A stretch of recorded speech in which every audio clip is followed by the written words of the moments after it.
Yes. After amatoxylin staining, after amatoxylin differentiation, is kept in water bath for 5 to 6 minutes. That step is known as bluing. So the amatoxylin, which is violet, it turns into blue color.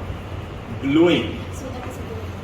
Achha, you left out this step. Once again, after putting this slide in hematoxylin, then bringing it in distilled water, then clearing it with HCl, as I told you, only the nucleic acid will be stained, the remaining of the cellular architecture will be washed out after placing it in HCl.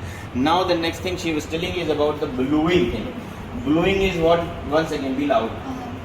The slide will be kept in a water trough and kept for 4 to 5 minutes so that other violet colored stain turns into blue. Okay, got it now? To convert this violet things, the rest of the thing to in a proper bluish color, we use this bluing thing with the use of distilled water. Yes. Okay. Then the slide is already now prepared. Now further steps.